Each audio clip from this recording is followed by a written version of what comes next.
बस हिन दुनिया में जंहिंजी फिटे, बस हिन दुनिया में जंहिंजी फिटे, सो वञी भोतारनि जी भर वठे, सो वञी वॾेरनि जी भर वठे। बस हिन दुनिया में जंहिंजी फिटे, सो वञी भोतारनि जी भर वठे। उथंदे विहंदे ॾियनि गजुगारियूं, पोइ बि असां का ॻाल्हि न सारियूं।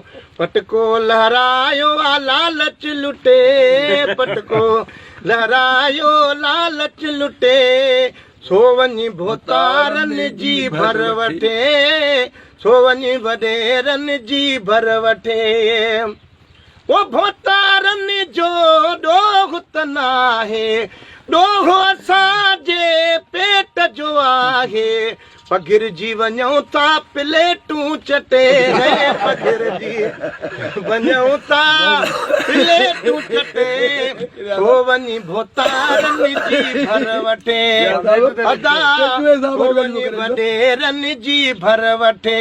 बस हिन दुनिया में जंहिंजी फिटे, सो वञी भोतारनि जी भर वठे, सो वञी वॾेरनि जी भर वठे। वो ख़ल्क़ खलनी में उमिरि गुज़ारी, को बि जे कंहिंखे थी मिले कमदारी।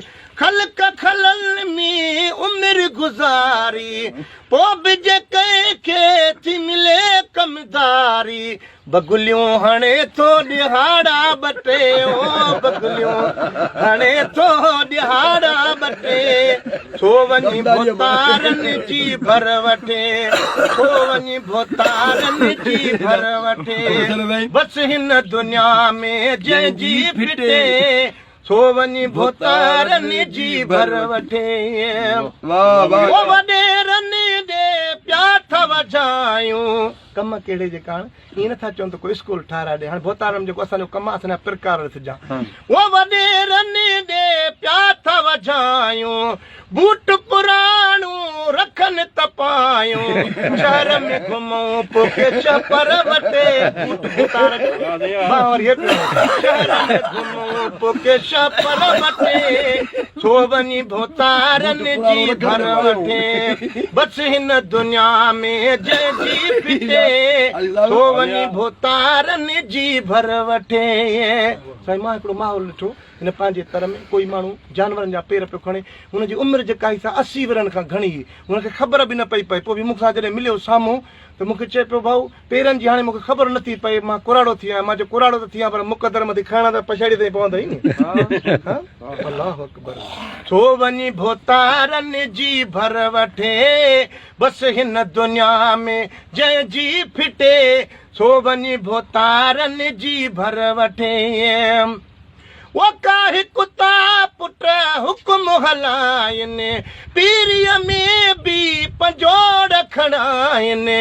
न कर कंदे त कंदा साणू सटे, सो वञी भोतारनि जी भर वठे। वो लियाकत हाणे चुपे चना कर, सुघड़ सदा साईं जी सना कर।